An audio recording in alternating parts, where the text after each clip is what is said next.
Hi, everybody. Welcome back to another episode of Rock Talk. I am Kirsten Safford, your host from Kirsten Safford Art here on YouTube, also known as Rockin' Raccoon and Rockin' Raccoon 6 over on TikTok if you're over there. Look me up, come find me. It's a thrill and a joy to have you guys here with us today. We do have a very special guest, Lapidary Dave, someone that I think a lot of us are very excited to meet and talk to in person. And before we bring him on, I'm going to bring on and introduce our co-hosts today. So we have Ryan Brown. Hi, welcome. How's it going? Whoa, focus problems. That's okay. Yep. Go back and forth a few times. You'll figure it out. Oh my gosh. And then we have David Leaton. And, Courtney King and David Leaton. Hey, everybody. Hi, Dave. Oh, you look better now. You're in focus now. Yeah, You're good. Okay. Brian, you're good. Now, does being in focus make you feel better, too? It does, definitely. It's okay. Yeah.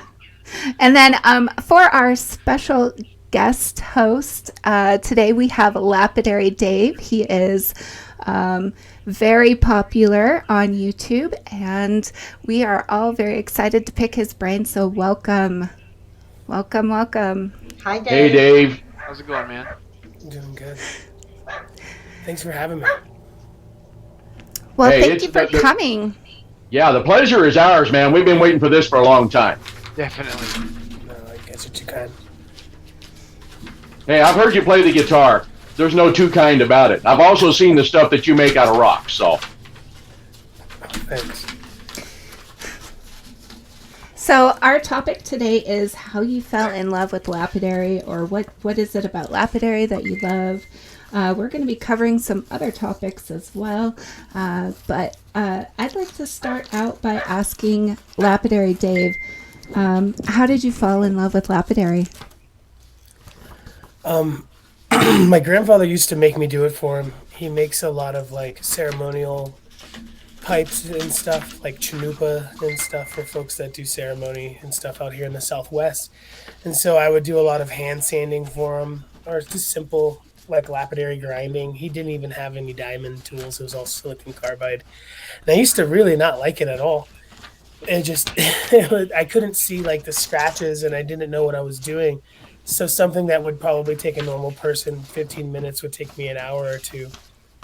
But then I started going to the Tucson Gem Show with my grandmother, who makes Native American hand drums here in Taos, New Mexico. And my first gem show, I was just wandering around because I wasn't really into the rocks.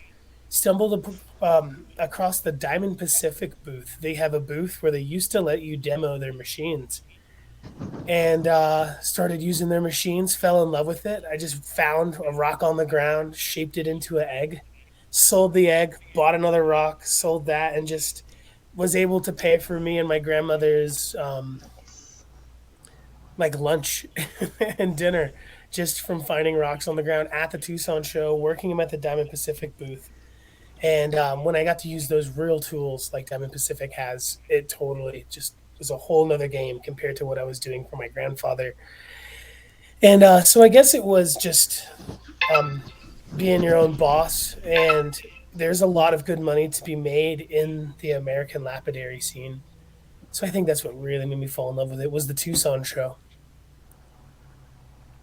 Yeah, that's a dream of mine, to go to the Tucson show or even the Denver show. Me too. We have good shows in Utah, but they're nothing compared, So I can't even imagine walking through coliseums of just rocks.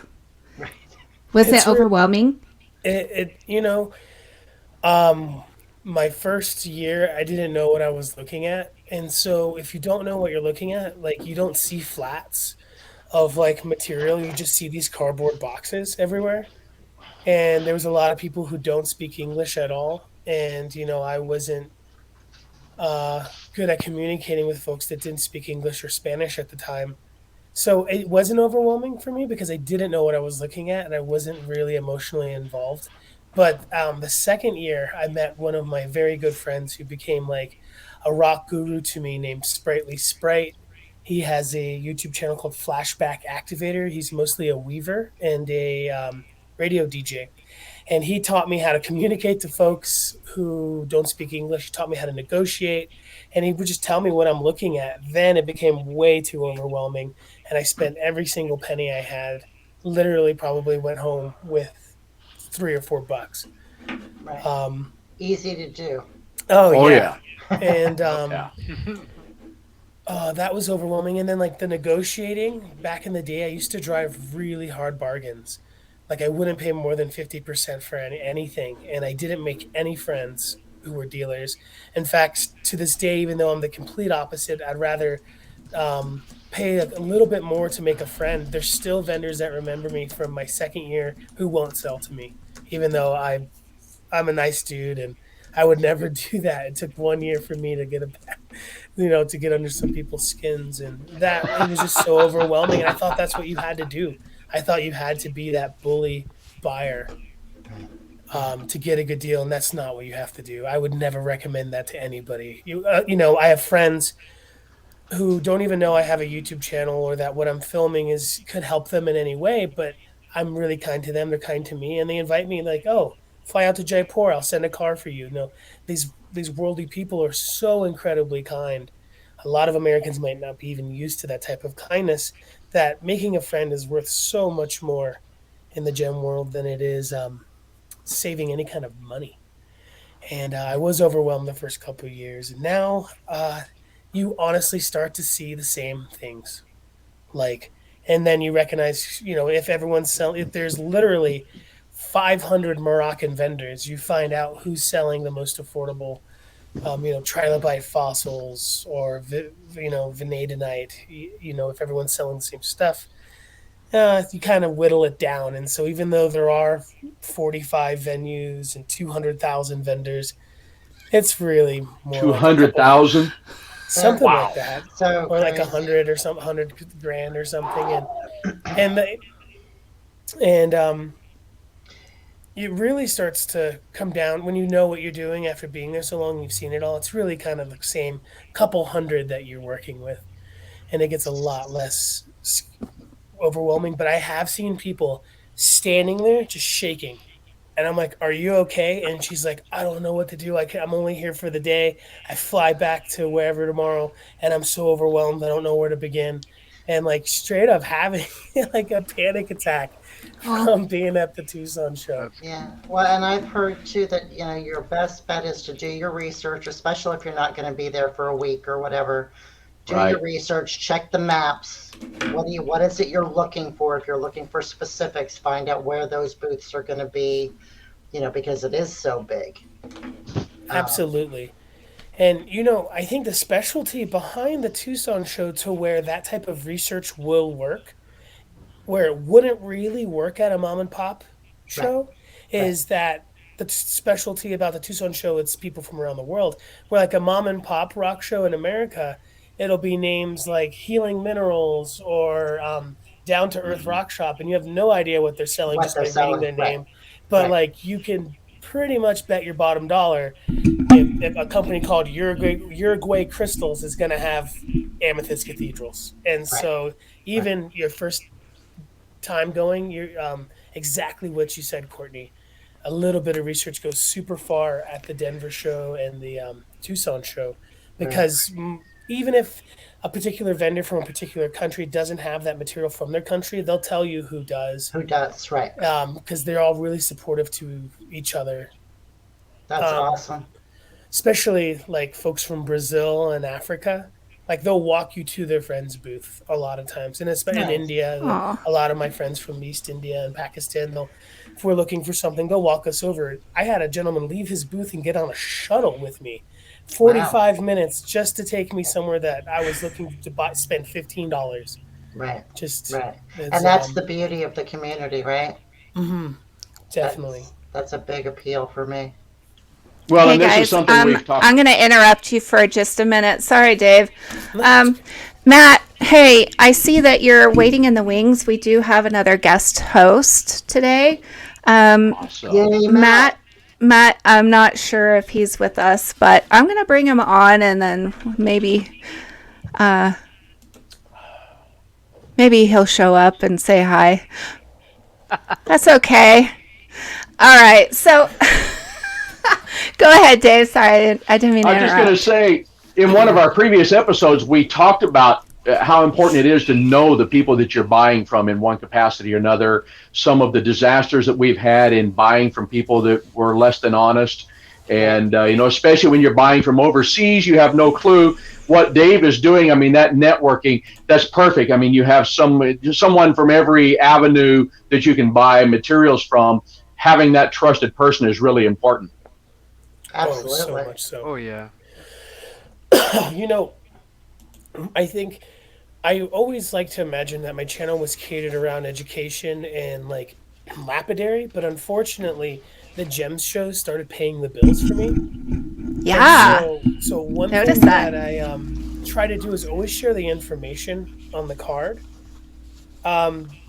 so that people can call them directly. I don't ever want a middleman for somebody, but when I film, I get the cops called on me all the time. Because people don't want, at the 22nd Street show, and the 22nd Street show place, the best place in the 22nd Street show, one of the Outback opal hunters called the cops, was trying to take me out back and fight me.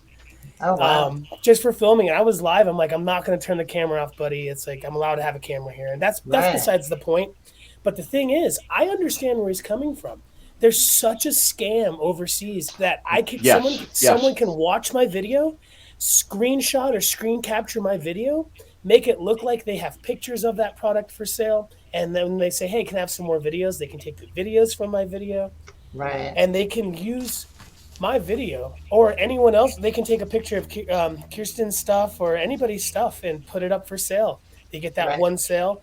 What is PayPal? It's a unique email address, and maybe a bank account, which is probably a lot easier to get in more or less developed countries where people, here it's an arm and a leg to get an ID and a bank account and stuff. I am 32 years old and do not have a bank account. Don't have a driver's license. So I completely get that. You are so right, Dave. You got to know who you're buying from, especially if it's online. You know what I tell people? I said, let's video chat. Show it to me in your hand. I almost got ripped off for a $2,000 Collings guitar 2 days ago of a lady doing the same thing, or it could have been a guy overseas. They posted the guitar for sale. They took pictures. They waited for you to ask for video. They had the video already. And I'm like, let's video chat. And then they blocked me, But video chat's not also a guarantee because they can go to that rock shop that they were taking pictures at and show you those and show it rocks to you anyway. in their hand. And so it's you gotta know. Now, do you mean Collins as in Alan Collins?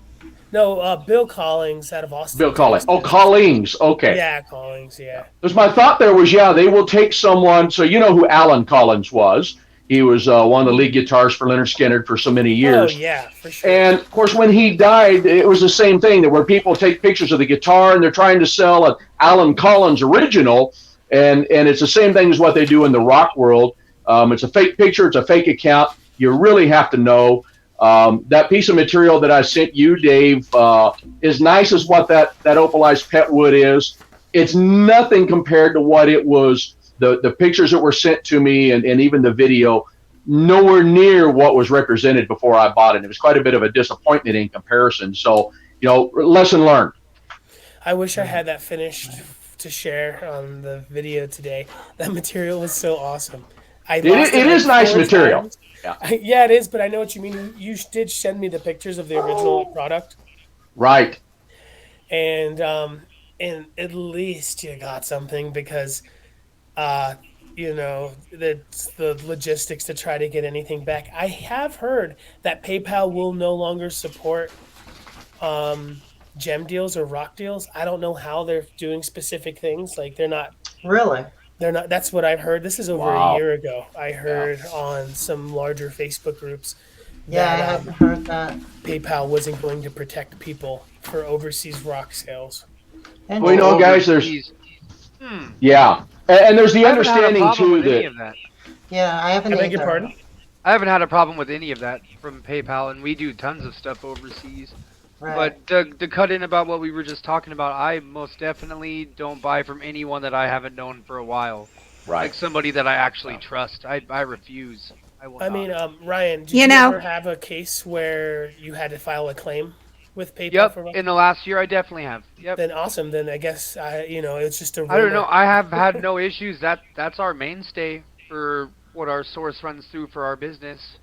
Most Well, I definitely. think you're really lucky there, Ryan, because Yeah. I can tell you a scary story I had about 2 years ago. The day before Christmas, I got ripped off for $2,000 from somebody that I had worked with and had bought incrementally larger and larger purchases from. Yeah. And so it doesn't always, I don't know, I think you're just lucky. Yeah, I haven't had any issues as yet either, but I had a friend recently, maybe within the last 6 months, had a guy that he had been dealing with for a number of years. And he finally thought he knew him well enough to do something friends and family and not normal, and ended up getting screwed out of several $1,000s too. So you really do have to be really careful. You just never know. But Dave, what are you using for online transfer of money then? I am actually using a family's bank account, and No, so no, and that's then fine. I'm using. I didn't know if you were using a different like processing center than PayPal. No, I use PayPal, Venmo. I should use Zelle, but I think you Okay. need a bank account because that's usually through a bank. Yeah, It Zelle is. through banks. Yeah. Definitely super worried about taxes now. Never had to worry about that. PayPal over $600 altogether, so it could be 300 here and 300 here, and then it gets reported to the IRS. I shopped for people this year in Tucson, had $20,000 of other people's money go through my bank account that I'm gonna have to pay taxes. You're gonna on. have to pay taxes on Oh, that. yeah. Oh no. Yeah, lesson learned, and I'll just this coming year if I shop, I'll make sure to I'm taking taxes on everything. Right. And PayPal and Venmo, and I want to do Square. The only reason why I didn't jump on the whole Square card reader thing is because I thought they would have to text me card information, which felt sketchy. But I guess I send them a link of the invoice, and then they just put it in, and it's confidential. Exactly. Yeah. So I think that's kind of the cool way to do something. I mean, a better way for North Americans. I've never even had to do that with Square, David. I've been using them for about 3 years for some stuff for the charity, and I just run a credit card or a debit card, just like anything else. I got the little card reader. You slide it in, it reads it, and sends it right to my bank account. So I've not had to fool with any of the rest. Yeah, that's awesome. I definitely got to get on it. I bought a PayPal one. It wasn't as streamlined as Yeah, been there. Square. Yeah. Right. I use Square through my website, but I don't have the physical card reader. Yeah, I noticed a lot of local companies using that now. Right. So I would like to ask Lapidary Dave, what is the weirdest thing a customer seller has said to you? I got a couple stories. My favorite is I was at the TCC, which is the original Tucson Gem and Mineral Show. It's like 3 days long, but then every other venue was like an outlet of that. And you have to buy a $25 ticket. I get the cops call on me there every year for filming. I'm used to it. And the cops are super cool. The Arizona cops are like, hey, it's public. We can ask him to leave. We're not going to make him to leave. Anyway, I'm a huge conspiracy theorist. Huge conspiracy theorist. Conspiracy to me is the spice of life.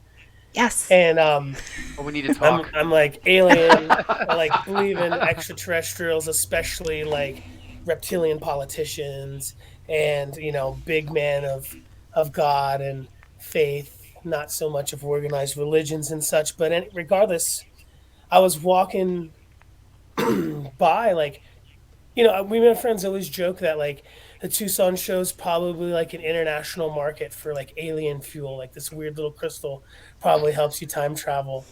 And I'm walking down this row and I get this weird feeling. I look over at this guy and he has giant like glasses. He's wearing like a 70s style shirt with like bell bottoms. Little tiny guy, kind of looks like I don't know, like some kind of just 70s groovy looking dude. Huge I was going to glasses. say, before you go far, I wore silk shirts and bell bottoms, so be Oh, careful. I love it. I love it. I love long collar shirts. I like the long collar shirts now are expensive. Like this is like hundreds of dollars sometimes. And I raided my stepfather's closet when I was a kid, and I wore all his shirts, and then I ruined them all. And it really broke his heart because they're worth so much money now. Anyway, walking past this guy, and I get this weird feeling, and I look at him, and I keep walking, and I turn around, and there's thousands of people, and I can just see his head poking out in the walkway. And when he looked at me, he jumped back.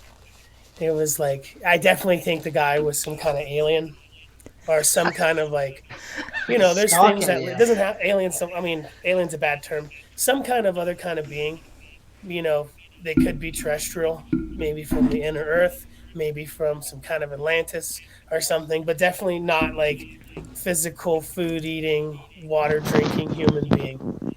But that's a woo-woo one. I guess the second weirdest thing that happened to me that is more relatable to people that aren't into that kind of crazy stuff is my second year at the Tucson show. I made really good friends with an African gentleman at the African village, and he would hold my hand and he would want to walk around and let everyone see us holding hands. And I didn't know at the time, but that's like something they do in their culture. It's like, hey, this is my friend. And this grown man would walk around, hold my hand real close to him, and we're all holding hands walking around. And to a lot of, I think, Americans, especially more traditional Americans, that might really creep them out and be like, Right.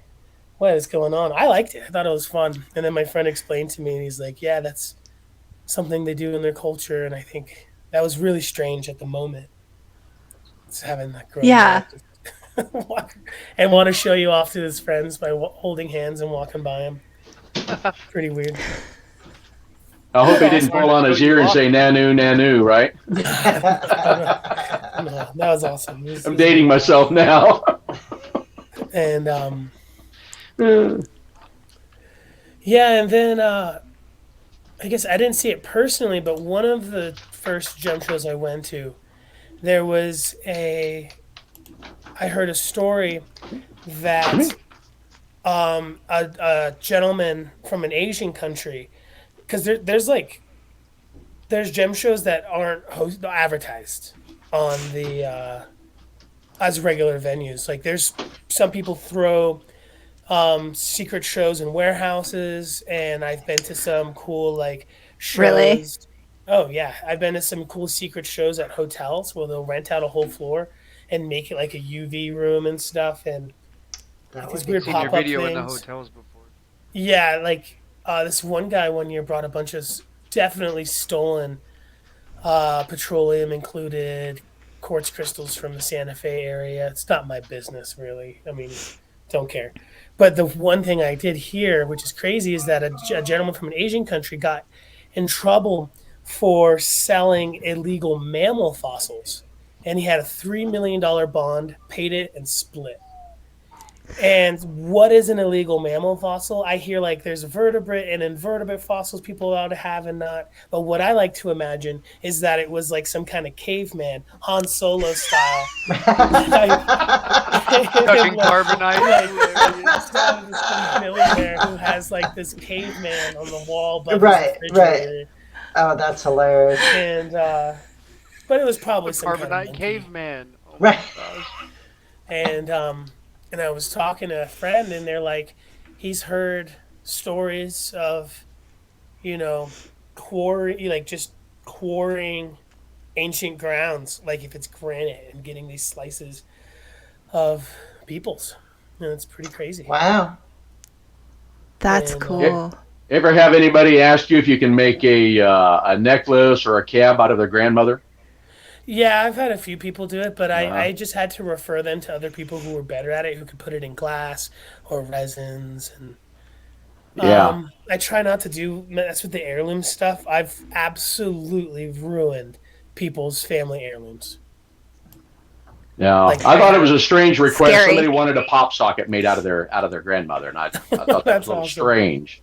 Yeah, I've heard of people doing that now, and I wouldn't be comfortable doing that for the same reason. I would be terrified of, grandma going down the drain instead of where she was supposed to go, or something. My mother passed away not too long ago, and my sister wanted to do something like that, but I told her honestly, I don't really wear jewelry. I'm not gonna wear like Sorry, man. a big thanks. And Yeah. what was funny though, they took my mom out on a boat. They wanted to pour ashes out in the sea, and it was like a fishing charter. And the guy was moving too fast, and my mom just blew all over everybody and got in their mouths and in their eyes. No. And I was video chatting with him. I was on tour, and with one of my bluegrass bands, and I was just laughing, watching my nephew screaming and crying because it was in his eyes. That's so My- terrible at the same time. Oh yeah, my mom would have loved that. I think That's one heck of a send off. Right. this is like the Big Lebowski, but it was 10 times worse than the Big Lebowski. Well, look at it this way: she got the last laugh, and how much better can it be than to have your family laugh for that last time? Couldn't be. Yeah. So I'd really, really like to hear Dave talk a little bit about some of the work that he does. Some of the work that I do, and I know Ryan's like this, maybe even Courtney, some of the work that I do is directly because of some of the videos that I saw you do, David. One of those being, of course, you used to do a lot of the necklaces. I watched how you were drilling them, the materials that you were running through. And then I came across the video that you were showing people how to make a pop socket, which is what inspired everything that I do through this charity. And maybe a lot of people haven't seen this or they don't know some of that work. But, what's some of your favorite stuff? What do you do? So in a weird way, I barely consider myself an artist. There's so many good lapidary. It's like Kirsten, she's a sculptor, sculptress. And I'm like, man, I can't do Oh, I like that. and sometimes I feel like I'm just a dude who shines rocks in his grandma's garage. But a lot of what I make came around trying to cater it to what I was preaching on the YouTube stuff. Like staying away from a lot of common materials, tiger's eye, unless you want it for an art piece you have in general, that you have in mind, you're never going to make a tiger's eye cab that's better than someone making it for Been there, 10 done that cents type of thing. overseas, and they have the right polish, and they're doing it all day, and they're getting paid $7 a day, and they do it all day. So like cutting unique American materials, but then like what I'm making out of it, I was making these like cheap necklaces that my grandfather was making. I'll show you one right here. All of these belong to my friend. I just sold out of all of them, so I'll show you one of hers. Give me 1 second. Show you this. I love show and tell. Eye of light here, or appetite, I don't know. I think it's appetite. So just what are you going to do with your cabs? I drill a simple hole. I taught people how to drill the holes using super cheap Walmart tools and then braiding it up with an artificial sinew. And the whole thing about that was like, this is what funded me to get new tools. I would sell these for between $10 and $100. And I use that simple stuff to buy all the tools I have.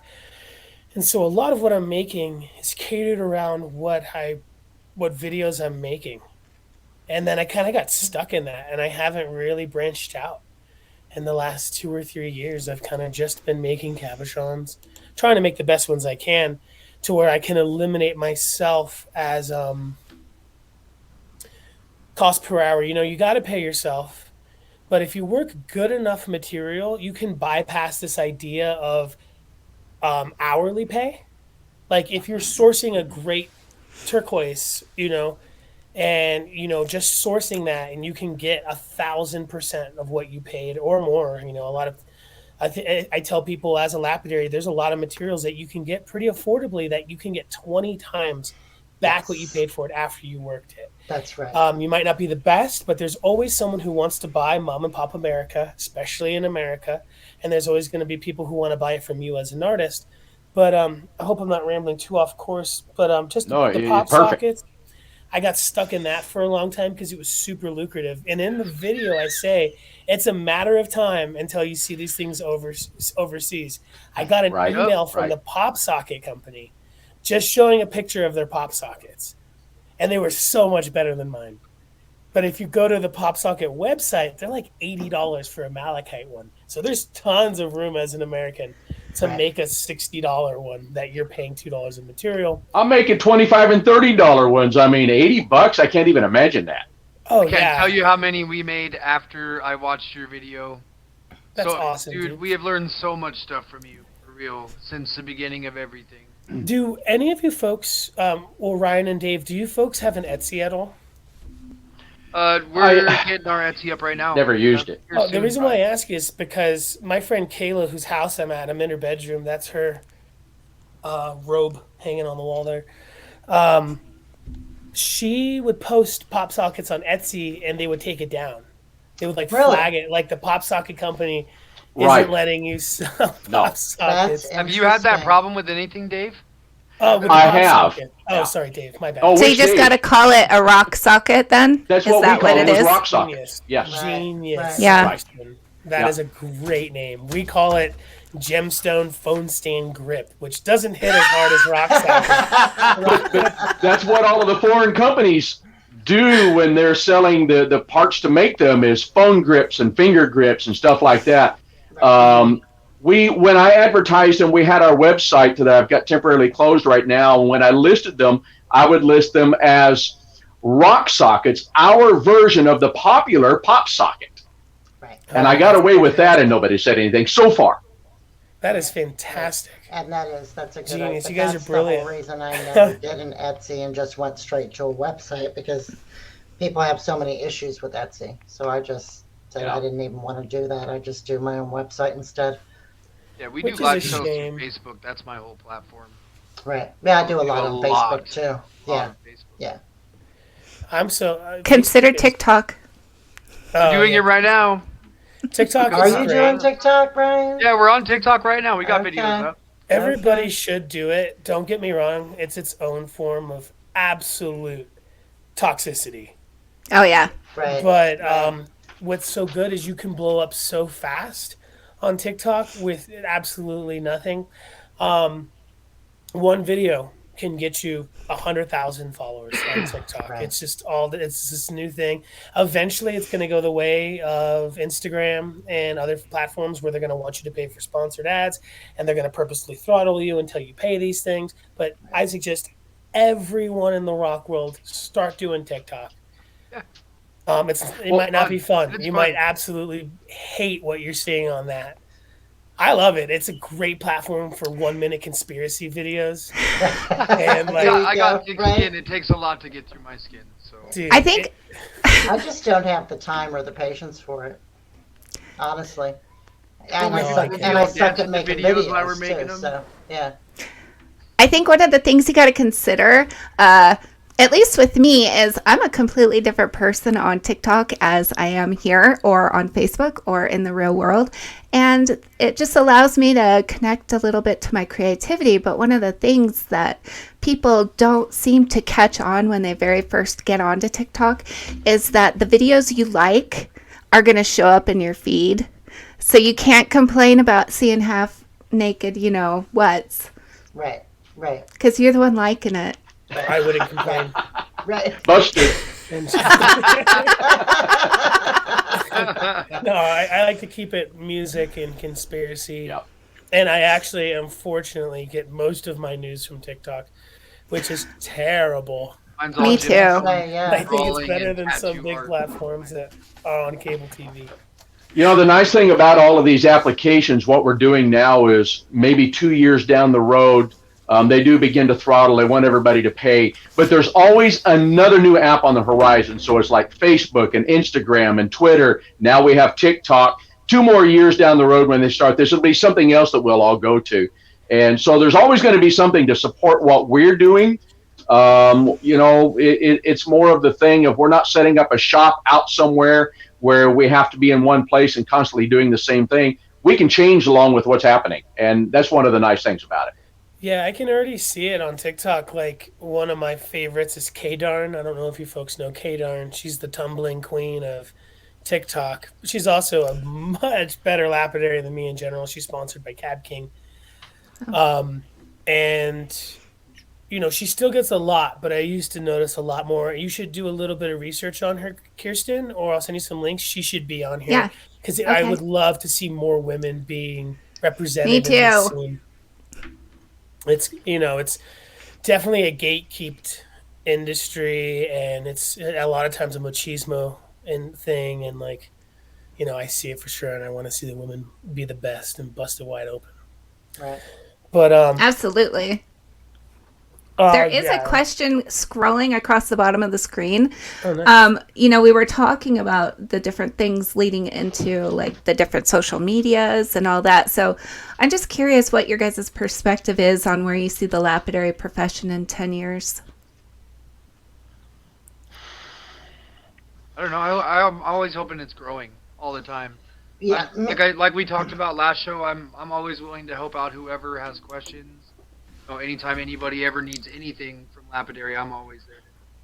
I'll tell you what I've seen in just the last 3 years, though, that makes me wonder. When I started this, the last 4 years, since I started getting into it, it's different than when my dad did it.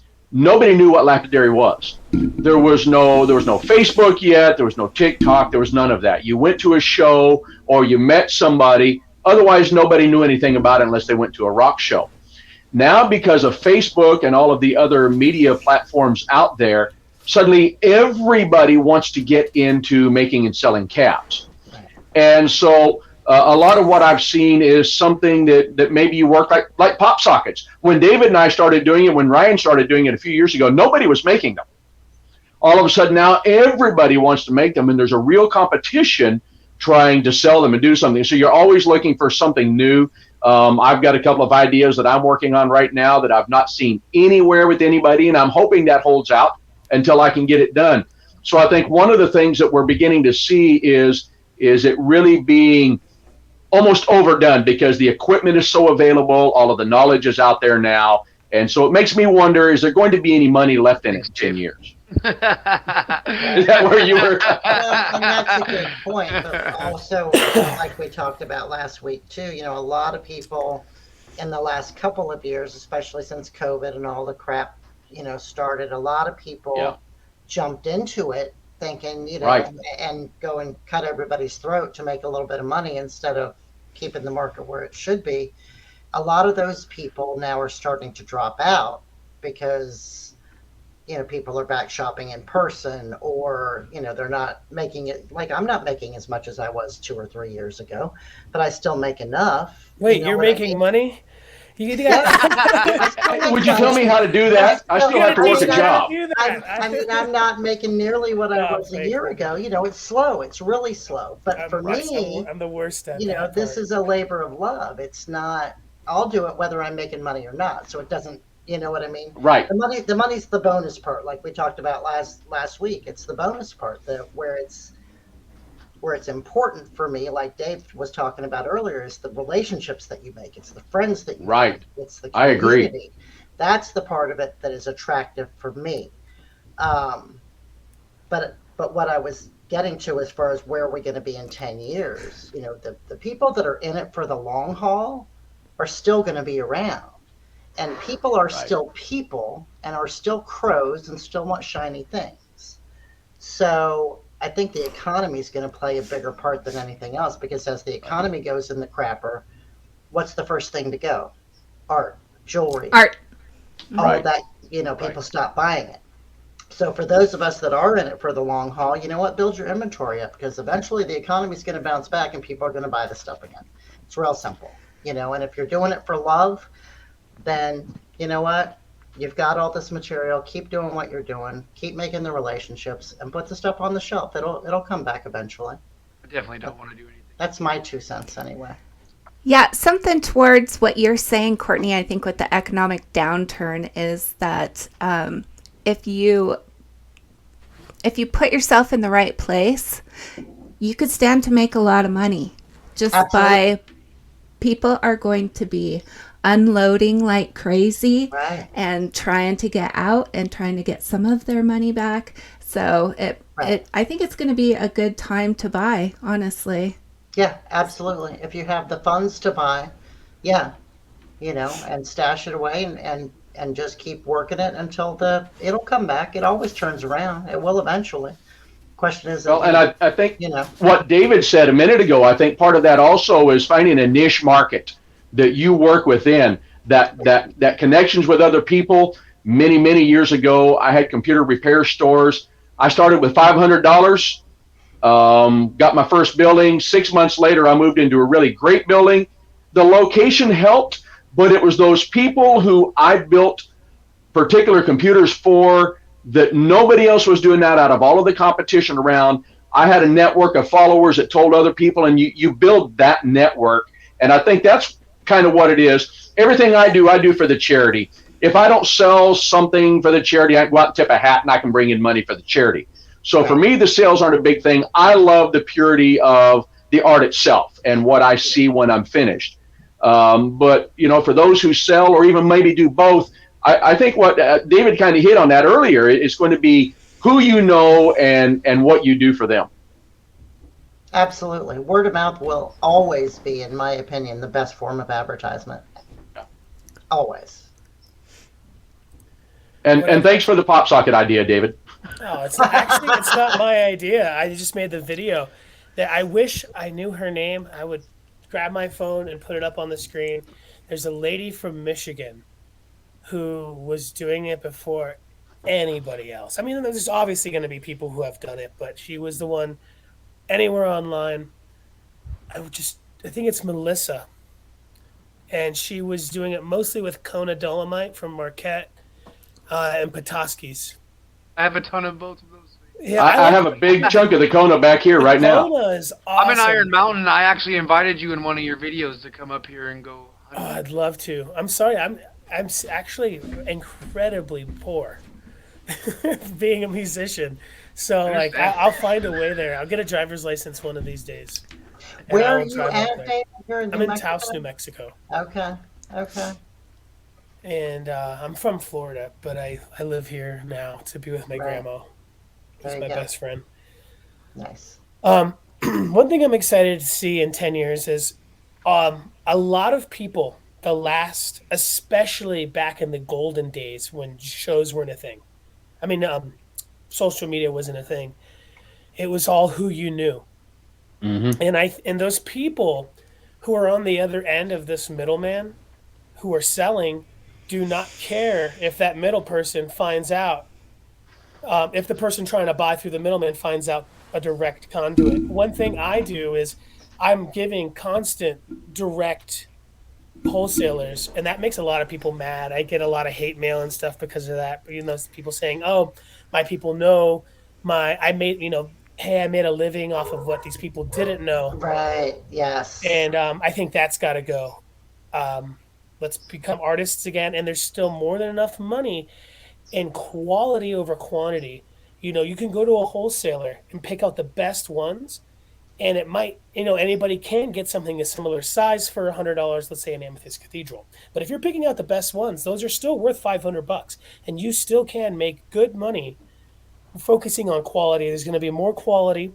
Quantity, which is dominated by Hong Kong, Jaipur, Philippines, Indonesia, that's going to come back to America in my mind, or is going to be incredibly competitive.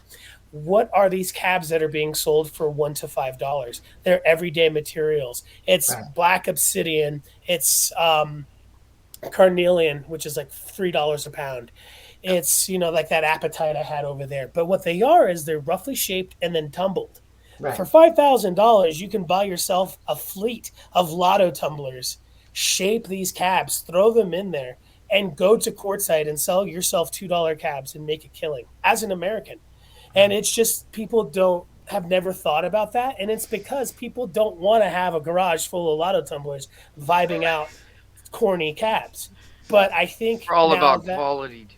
Well, and that's it. I would never. I couldn't even stomach doing that. It would make me sick to. Everything I do is about quality. It's got to be. Yeah. But as a beginner, that is a great way to learn. Right. Absolutely. And I don't want to discourage anyone from trying something not new. At all. No, definitely not. And the people who are buying those types of things, go ahead and do it yourself. I'm really good friends with Nattery and Casper from Afghanistan. They're from Afghanistan. And they're selling really rough stuff, and they have no connection to it. They literally come up to me and say, "Hey, Lapidary Dave, what is this stuff that I'm selling?" They have no idea. Or like, what should we sell? We can get anything. And I've had friends work with some of those folks who are like, they come in and they drive a hard bargain. They're like, this is junk. This is junk. And then they're like, how about this price? Okay, sounds good. Let's have some tea. And it's just this big game. And here's the thing. When we get past the gatekeeping with sourcing, there's going to be tons of people willing to do the wholesale in America. It is not hard. It used to be hard because the machinery was, people didn't know how it's made. Now it's, here's the thing. America, Germany, parts of the UK, we're the hobbyists. There's lots of stuff being made, but the hobbyists, where the hobby is where the consumer equipment's going to be made. And Hong Kong and Jaipur, especially in the Middle East, they're making their own flat laps and stuff. And for years, we couldn't compete because we didn't know what type of tools to use. Now you can get a Kingsley North catalog and literally get everything you need to just absolutely do everything that these wholesalers are doing, but even better. And I'm excited to see that within 10 years. I'm going to be one of those people who have a small, noisy fleet of vibro tumblers, and I'm going to be selling $1 to $4 cabochons of material that costs $4 to $10 a pound.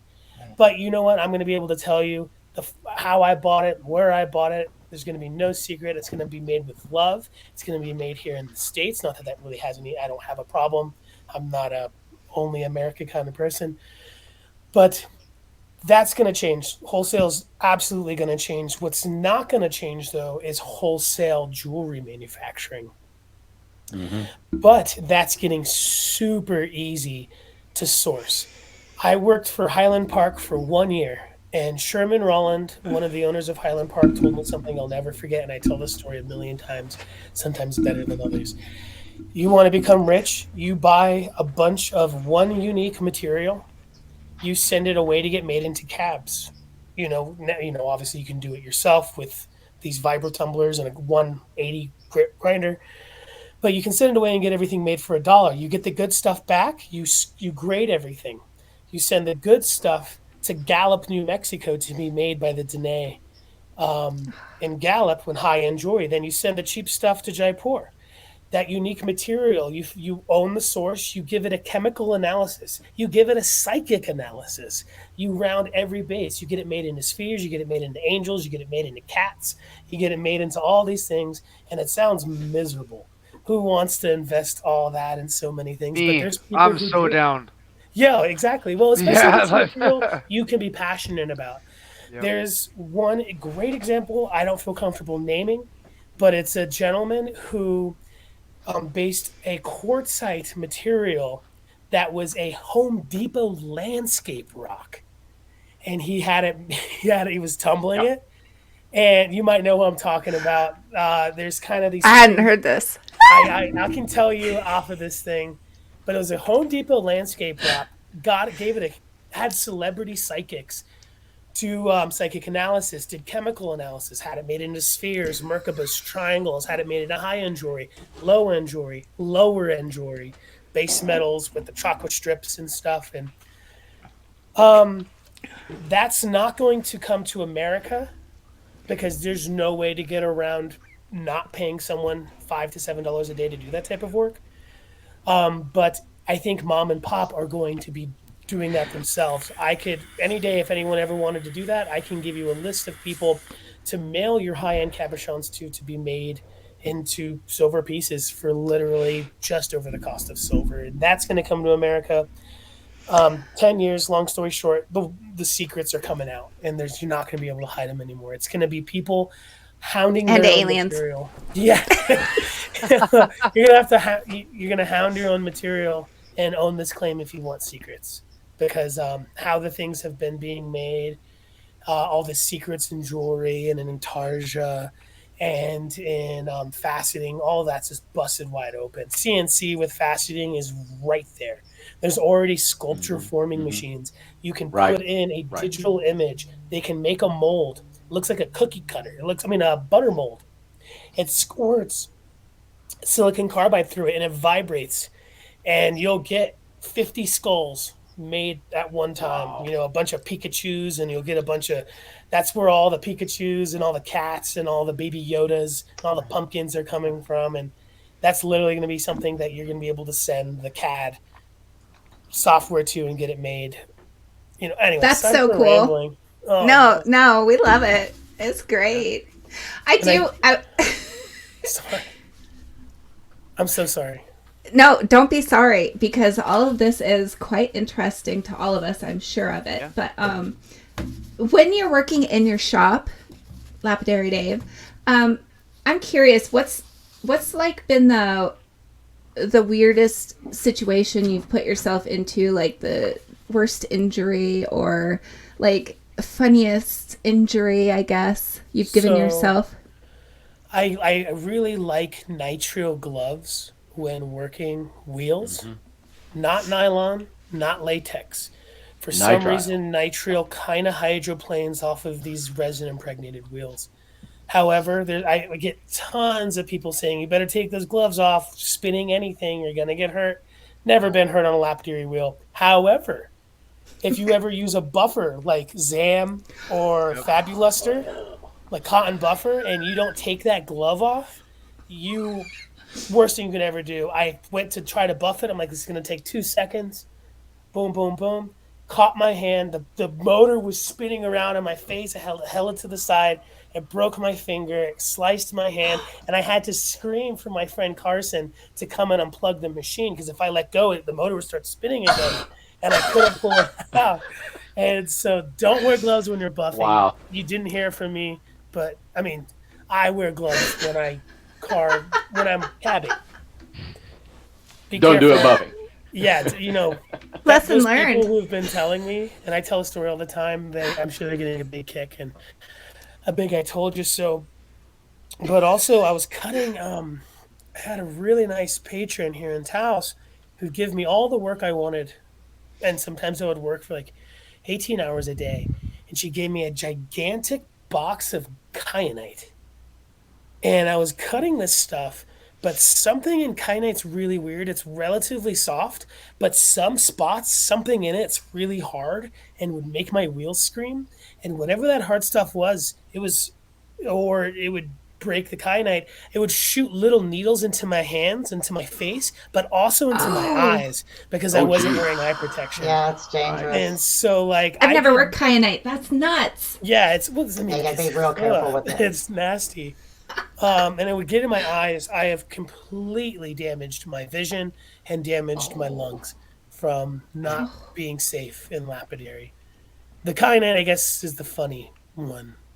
But then those are great lessons. Do Ryan, Courtney, Dave, do you guys have any funny or traumatic experiences you want to share with us? So whenever we started our company, the first thing that we ever did, I had said last week, was cut Lake Superior agates. Well, I got that idea from Dave's video, Lapidary Dave's video on cutting septarians.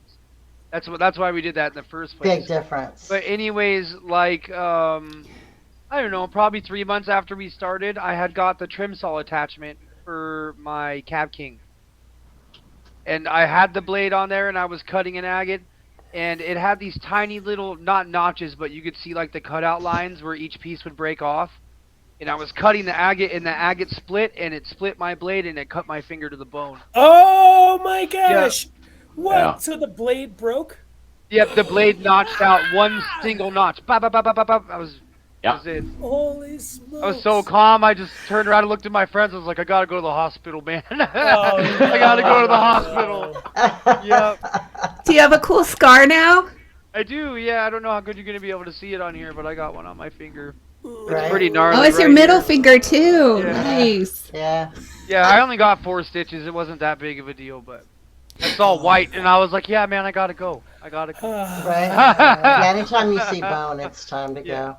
Yeah, I don't have anything good like that. The worst thing I do, and I still do it all the time, is I bump the wheel and, grind part of my knuckles, or, especially if I've got fresh wheels, forget it. I'm those resin wheels. Guaranteed I've got pieces of, I've got little scabs on my hands right now in 3 different spots because I'm just not very graceful. Courtney, what do you use when you get a brand new wheel? What do you use on the wheel to grind it down to make it smooth? Just an agate usually.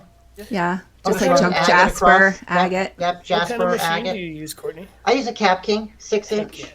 Nice. Yeah. And do you buy Cab King wheels or do you buy REZ? I do not. I buy DP wheels. Ooh, I buy Galaxy, Cadillac. 100 grit, and Novas. Absolutely. My opinion, those are some of the better wheels you could buy. I've I like tried those wheels. multiple brands, and they just don't work for me. Over the last 6-7 years, they just piss me off. So why? So I generally, what I'll do is I'll buy a year's worth of wheels. Usually in January every year, I buy a whole year's worth of wheels and just set them on the shelf, and I change. I'm a little bit spoiled. I change my wheels out way more often than I probably should, but I like to have fresh wheels, and then I keep the ones that are about half worn for the softer materials. Courtney, if you don't mind me asking, how many sets is a year's worth for you? So I go through 4 100 grit and 280 grits a year. Really? Your hard wheels? No. That's your black wheel. That's your first resin. My first resin and my hard wheel. I go through 2 600s, 1 12, and 1 3000 every year. So those I'm on my 3rd year for my 14,000. Have you not seen her cabs yet, Dave? I usually cut. I cut. Oh my lord! Yeah. I cut send 30. me a picture, Courtney. Yeah, I will. I usually cut 30 to 50 cabs a week though too. So I'm not cutting a couple cabs every week. I try and. You're dedicated. Oh yeah, it's what I do. I just want to say, for those of you who are watching in the audience who don't cut, she's not running through these wheels because they're breaking down prematurely. It's just wearing them out. Straight cabbing, savage. Yeah. Hard-working woman. That's what I do. Yeah, I'm a little bit of a nut job, but I love it. That's impressive. It's We've what been makes going me through 3 happy. blades a month per saw. But that's what it takes if you want to make a living at Lapidary. Yeah. Right. It's. That's why I'm a lucky guy. I do it for our charity. I work a full-time job. I don't have a retirement coming, so I'll work until I guess the day that I die, hopefully at 85 or so. But I cab for fun and for the charity stuff. Those who are doing it for a living, you go through material, and it's not always it's not what people think. I mean, it's not huge money. This equipment is expensive. It's not cheap. And so the profit margin is pretty narrow in comparison to what you're paying for the equipment. You got to be really dedicated. Yeah. We work hard, but we really love is. it. Right? Ryan, show him your plug real quick. Oh, Show I got Dave your plug. Hubei turquoise plugs that Courtney made on right now. Yo, how did you get them so perfectly circular? No, dude, I'm telling you, she is ridiculous. I'm not Do you do that by hand, or do you use a pin vise? Or? Yep, she's made me Sujilite plugs. She made my my business partner, Andrew, like the most beautiful. Onyx, I got one right here. The Onyx plugs. I make them on the cab machine, and I do the saddles with the Dremel. Oh, so you spinning the stone? Yeah. Awesome. Yep. And you got to be careful when you're doing that. Don't dig in too fast. That's right. Yeah, that's right. Yeah.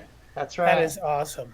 It's fun though. It's I love doing it. It makes me happy. It's kind of my zen place. You know what I mean? So. Yeah, I don't go through anybody for plugs from now on. I used to make them myself, and now I'm just like Courtney. I could make them, but damn. Right. You know what I mean? Well, your Sujilite ones were my very first ones. I'd never done plugs before that, so I was. Yeah, and I never thought that these nervous. would trump that pair, and I don't ever wear that pair anymore. These are too awesome. Thank you. I love turquoise. I just saw Josh Jr. came up, made a statement. He said he's doing about 20 a week. And so what you just said about that kind of gives him an idea about the future as he increases. And he's someone from here local where I'm at. We've talked about him before because he works mostly with Obsidian. I mean, he's phenomenal at working obsidian. Does a great job. And I wish I had time to do 20 a week. I just too many irons in the fire. I teach college part of the time, plus my full-time job and just all the stuff that's going on. So I don't wear out wheels that fast. But even when I do, it's like, okay, I only make so much money, and I'm not selling enough of this even for the charity to replace a lot of it.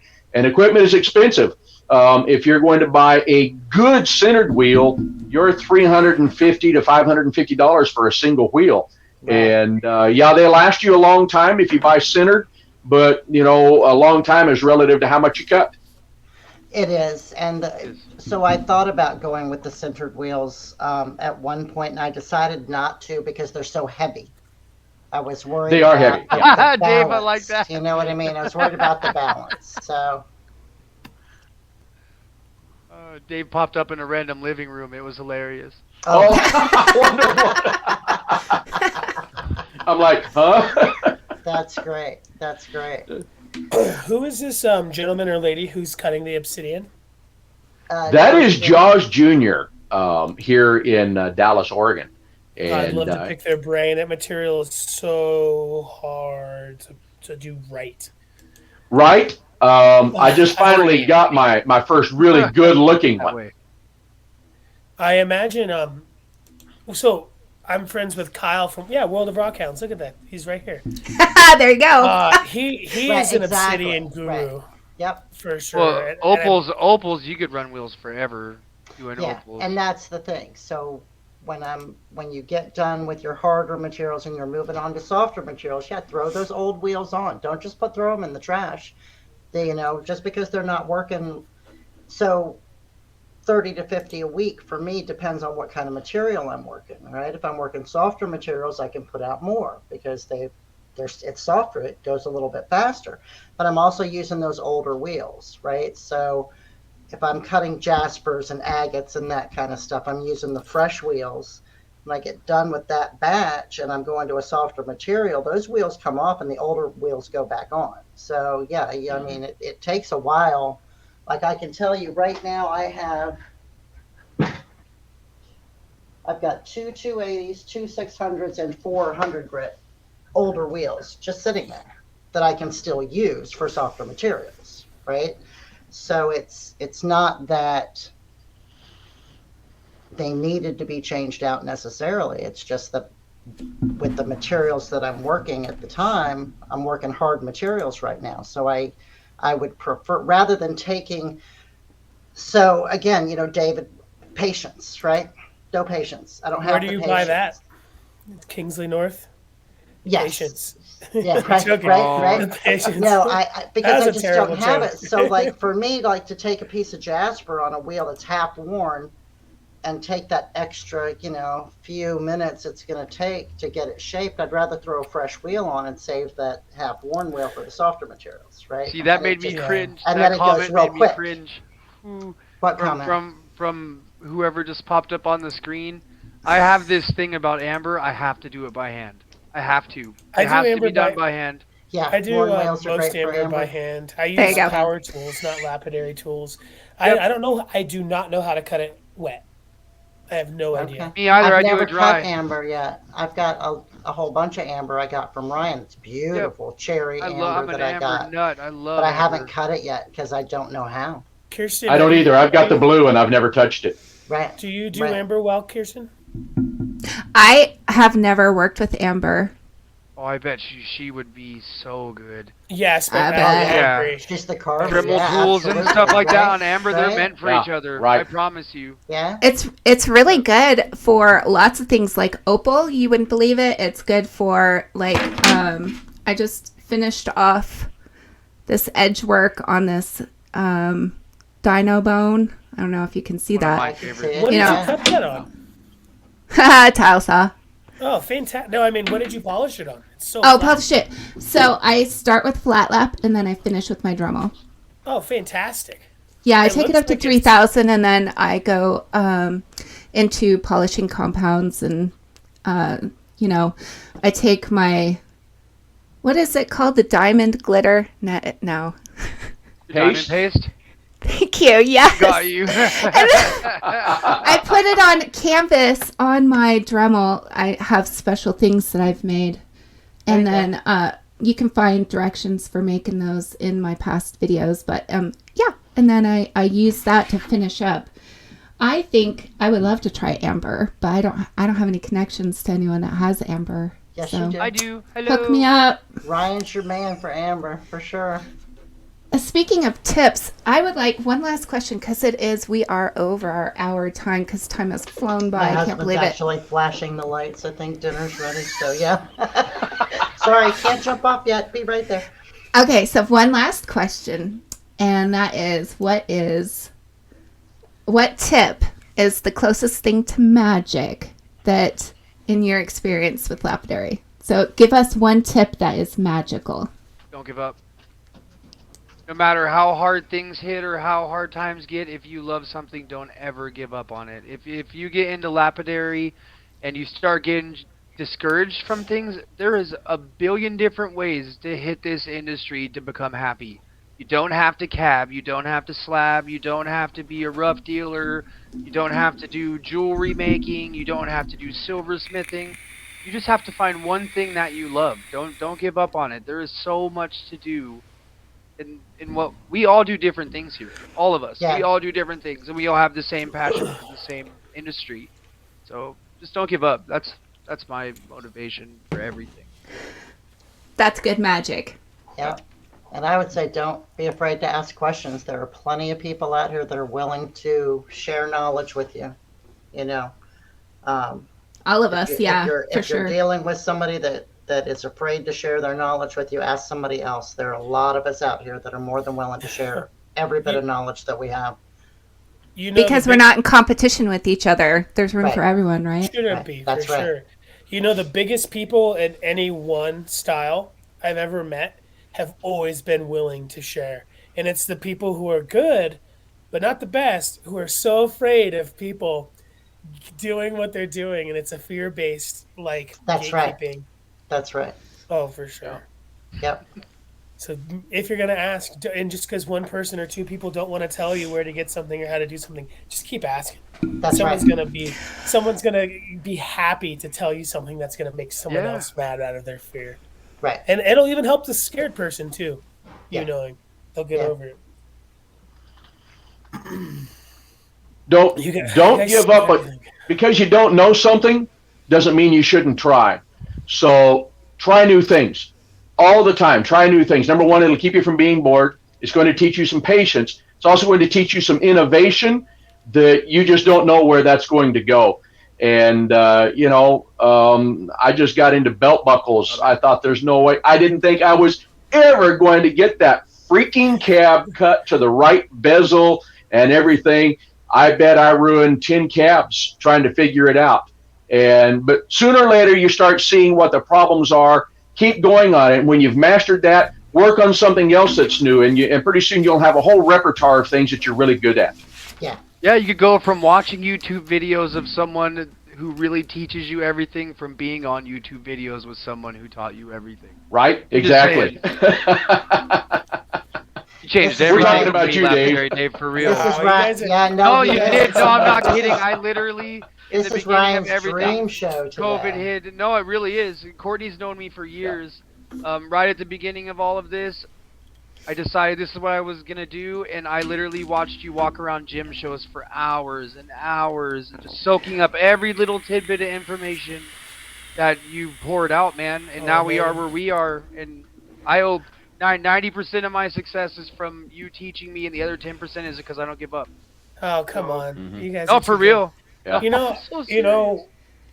When I started doing the YouTube thing, there wasn't as much as there was now, not a tenth. And as soon as I would learn something, I'd go put it on a video.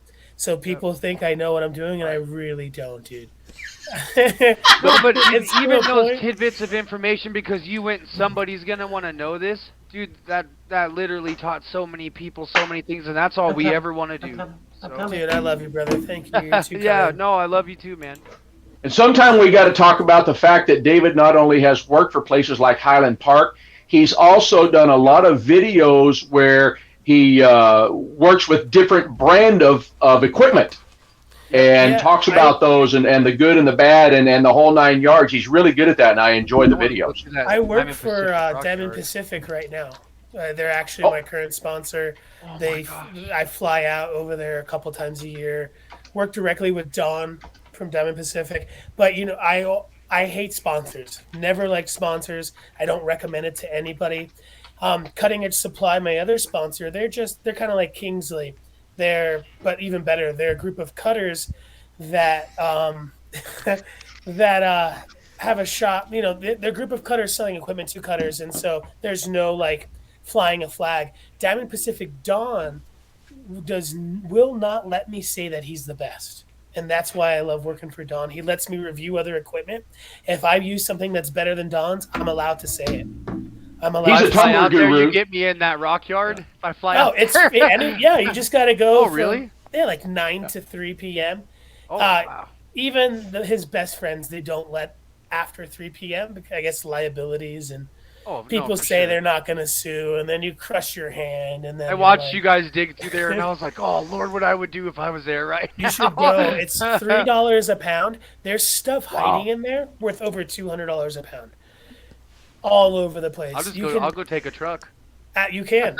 Really? They're not going to get all mad if we just pull up in there with a truck? They would love that. It's $3 a pound. Nice. They don't really give out breaks, but it's $3 a pound. So if I plan a trip, you're going to come out there and dig with us, right? Yeah, and we'll take you all. Yeah. Dude, Southern California is awesome. I'm not a big California kind of guy, but I love Southern California. And I left there when the 2 big quakes hit. Enough said. Yikes. Whoa, dude, that's freaky. That's nuts. Yeah, I was in the 6.2 and the 7.3 about 3 hours apart, 14 miles on either side of me when those hit. That's like San Diego or San Francisco, I think. I was in the mountains above San Bernardino. That was the Big Bear Landers earthquakes in 1992. And I said enough of that noise, and we moved up here, and I just haven't gone back. In the mountains, too, just knowing you're on that fault line. Well, this is going to be fun. Right? No, it's not. Yeah, but everyone should go to the Diamond Pacific Rock Yard if you're ever in the Barstow area, Las Vegas area. It's an hour away from Vegas. Crazy stuff there. But I love working for Diamond Pacific. They do not make me lie.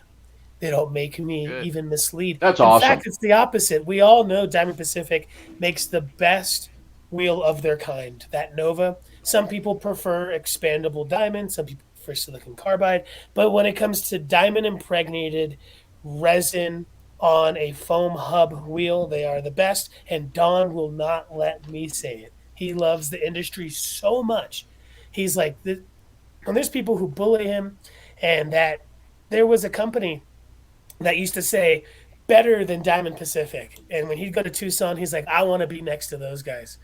So when we vend, we could see, like, I don't know. Hello. Don is so cool. Everyone needs to go over there. Sounds awesome.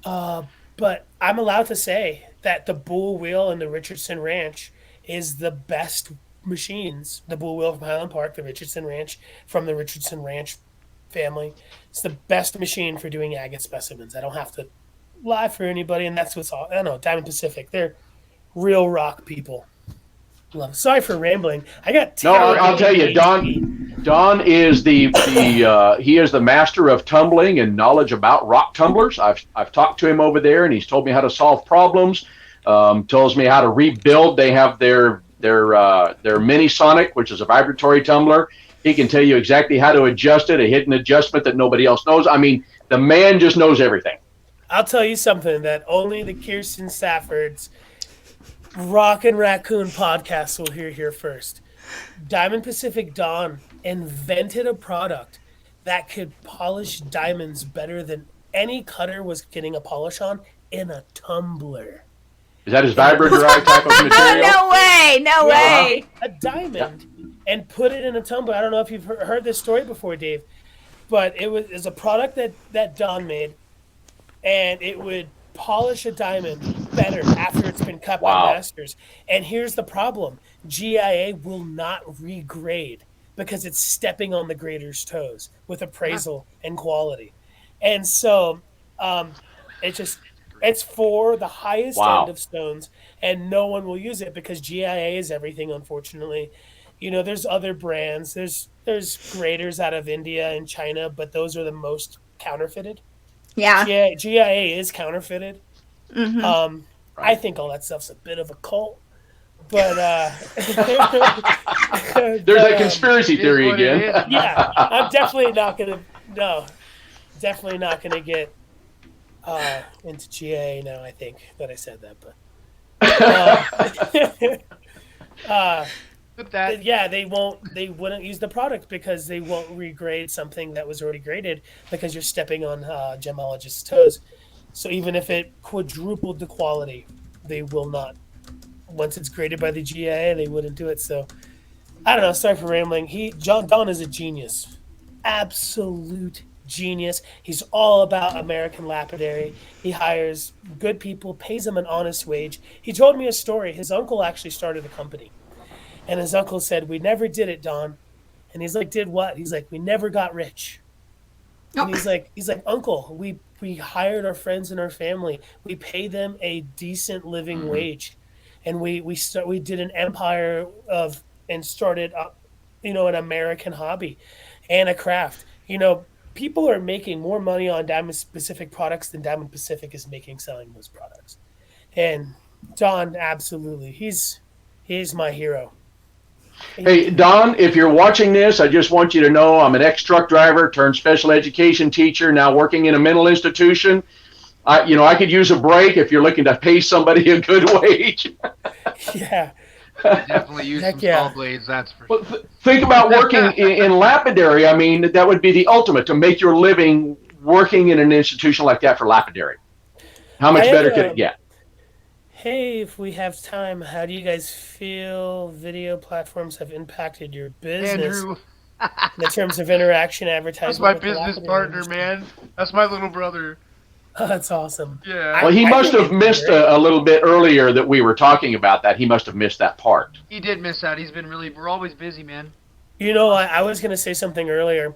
Before social media, there was some stones that are dirt cheap today that was extremely expensive back in the day, and vice versa. For Yeah, like instance, Moldavite? Moldavite's ridiculous.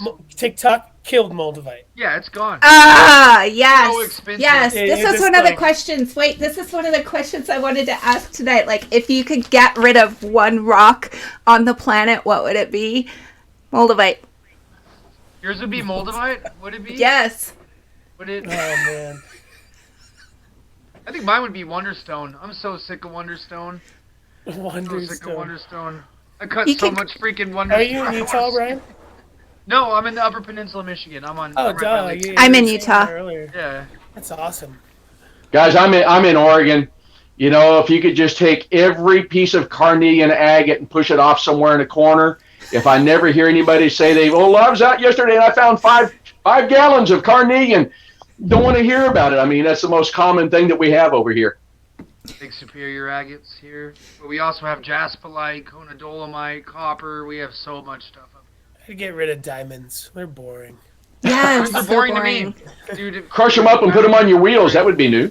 Yeah, right. We would be using something else. I'm a huge conspiracy theorist, like I've said a million times, and I know from the bottom of my heart that there are stones harder than diamonds that are totally held in secret. They don't want you to know about because it'll ruin the industrial diamond thing, which was set up by big wigs back in the 30s and 40s. Thank you.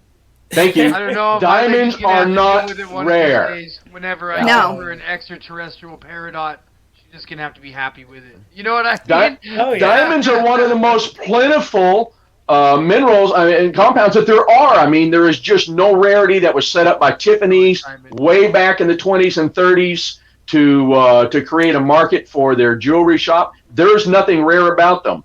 And, I mean, they're so easy to make, and we can make the same quality that you can find in a pit somewhere. If you want conspiracy theory, there you go, Dave. Yeah. Turquoise and Jim Bone for me. I'll stick with that. I love I Jimbo. love That's Jimbo. my favorite. Oh, yeah. Yeah. I Can't Absolutely. get enough of it. Addiction. When I started, I've always been a turquoise person, phosphate freak, because it's the Southwest. But turquoise is skyrocketing right now It Right is. That piece before of our eyes. moisten you had, oh my lord, I lost Oh, my dude, I'll mind. send I you was like, some. look at I'll send you some. If you pay for shipping, I will send you some, Ryan. What? I'll send Hey, but it- understand, all of you. PayPal, you should turquoise is skyrocketing, but it's a carrier. Howlite is going right up with it. All you have to do is put a little blue food coloring on it. Yo, Acetone you know, goes a long way. I I'll was tell you even that right now. what I was gonna say- Yes, Ryan. even stabilized material is skyrocketing. I'm starting to see Right. $300, $400, $500, $600 a pound Wow. for stabilized Wow. material. For Yeah. instance, Morenci 2, which is a Nakazari Mexican material, I see it all the time, $750 a pound. And another thing is, I used to get Campitos from Mexico for $25, $30 a pound. It's I see expensive it now. all the time for 120. Yep. Stabilized Kingman used to get it for 40, 50, 60. I see it for $275. I guess it's good. I mean, the Hartmans, I don't know if you folks know the Hartmans, Durango Silver Company, not to be mistaken. Oh yeah. Oh, with okay. Durango Turquoise Company, which is out of Durango, Mexico. The Hartmans really inspired me when I was younger because I was cutting a lot of stabilized material. That's what I could afford. But I was making cool things, which would go into even cooler things. And they would say, you know, good stabilized material should never be under $2.45 a gram, which is, I don't even know the math on that. Wait, yeah, a gram, not a carat. But buy your turquoise now. I highly suggest Jeff Best out of San Diego. You can message me. I gave out my phone number all over my YouTube channel. I won't share my phone number here. But you can find all over my YouTube channel, which was a terrible idea. No one ever do that. Don't give your phone number on my YouTube channel. Anderson McKay out of Utah. McKay Anderson Stone. One of the best places to get turquoise from. Durango Turquoise, not to be mistaken. Do you know where they're at? Anderson I K. feel like outside of Salt Lake City, but I'm not 100% sure. I can send Okay, I'm going to look them up. Yeah, Send me the The info. Ottomans are who I will get do, a lot sister. of my turquoise Highly from. suggest buying from him. Ottomans. His Blue Creek and his Morenci 2, that stuff I see for $600, $700 a pound. He's still selling it for like $1 a gram, which is what? $4.59 a pound. My boy over there. Yep, I got you. I am not a good math person. I actually never made it past the 8th grade. That doesn't matter. Doesn't It's matter my with anything. ADHD. My teachers didn't know it was a thing, and they were abusive in the South. Ugh. And then I had one teacher who's like, "It's not your fault," and I'm like, "Wow, really? I don't even believe you." But anyway, Yeah, well, I'm not good at math. I'm good at rocks and good at music. And he is. I'm telling you. I watched a video of David today with his homies. We had a conversation today homies. where I work about about the influence of guitar and how that people who play jazz make the best lead guitarists. And then I saw David in this video today, and I mean, you know, yeah, it's like fine wine on the strings, and he's got that jazz influence. And awesome. so I play he's as good on the guitar or better as I don't want to say better than he is lapidary, but he's good at both. I think I am. Yo, real quick, what's up with your flat lap back there? It looks really wild. That is, believe it or not, that is a piece of one of the old Griffin 10-in-1 workstations that they made back in the late 70s. Holy smokes. And this is the only piece. My dad got this 30 years ago out of a pawn shop over in Fruitland, Idaho. And when I started all this a few years ago, that's how I got started. He drove out here 4 years ago from Mississippi, where he'd moved to. Said, there's nothing to cab in Mississippi, no rocks to hunt. I can't see well anymore. He brought me all of his equipment, including his old cabmate. And he's getting ready to send me the same thing. The people that made the cabmate, he's sending me his. Yeah, from Graves. Is it the one wheel or the 6 wheel? It's the one. It's the single wheel. Oh, that's cool. You can do a lot. Oh, yeah. Fasten on that. You can saw on that. It's an awesome machine, and I still use it even now, even with having the bigger machine back here. I still use that. He is sending me his fastening machine from Graves also that he's got, just had rebuilt. He can't do it anymore, so he's just shipping it all up here, and I'm going to learn to do some faceting. And so, yeah, no, that is an awesome piece. So where you asked me, one time about how I was turning those, when I do those pop sockets, I hand turn those, and I sit there and I turn that on that flat lap on that 80 grit, and that's how I get that round and get my initial dome, and then I come over here to my machine and finish it up. Oh, that's fantastic. Yeah. Is that Where- ring flexible? It is. It's plastic. Sorry, Kirsten, Yeah. I didn't mean to interrupt you. Oh, I was think she's just going to gonna tell ask- us it's time to go. Oh, in a second. But I was going to ask Lapidary Dave, where can we see you play? Oh, I guess on my YouTube channel, if I'm feeling frisky, I'll do a live, but I take my lives down right away because my lives really damage my edited videos. Really? Yeah, and also on social Okay. media, David Garcia. If you type in David Garcia Taos on Facebook, that's my Facebook. My Facebook is just music and rocks, and because there's a lot of folks who only use that platform, and it's mostly to just like my family knows that I'm alive. Yeah. So I'll Me post too. on there because I will. Yeah. All right. Well, I just want to say thank you to everybody. We made it to almost 90 minutes tonight, which is beyond what I can do for sitting. So thank you. We learned a lot. I want to hear what your biggest takeaway from each of you is before we go, though. Ryan, you're up. Oh man, the biggest takeaway from this episode. Okay, don't give up. That was a big point I made earlier. Tell the truth to people. Be humble in what we're doing in Lapidary. Be honest about what you're selling. You know, because you're hoping to get the same thing back. Yeah, Lapidary Dave's helped a lot of people. That's all I have to say. Just learn and teach, and that's it. Well, thanks. I wish I knew what to say. I mean, you guys are so awesome, and I definitely. Aw. You guys are great artists. I'm sorry, I don't know what to say. David, That's just fine. thump You your don't have to chest and say do the anything. Tarzan thing, man. You guys are too kind. I don't know what to say. I love you guys. Thanks. So Oh, we much. love you too. Yep, we love you too, man. Go subscribe to Lapidary Dave on YouTube. Absolutely. Okay, just so everybody knows, all of the links for everybody that was on the show today is in the video description. You just click on the title and it drops down. There's all kinds of links. There's links to Lapidary Dave's YouTube channel. There's links to Dave's charity. There's links to Ryan's business. There's links to Courtney's business. And of course, there's links to things that I have going on as well. Sorry, I am like so giddy tonight, you guys. I'm just having so much fun, but my back this has is been killing awesome. me, so we have to go. That's great, Kirsten. Thanks for having me, sister. Yeah, thank you for coming on. It has been a real pleasure. Thank It you. You're doing a great job, and you Yeah. have a great crew. Yes, I do. My crew is the best. All right, so I'm going to remove you boys here real quick. Bye-bye. Have a good night. Okay. Thank you all for joining us tonight. I really enjoyed getting to see Dave and all the rest of my co-hosts. We have this fun every week. We'll see you back here next Thursday, 7 p.m., same time, Mountain Standard Time. And be sure to subscribe if you haven't already subscribed. Okay, bye.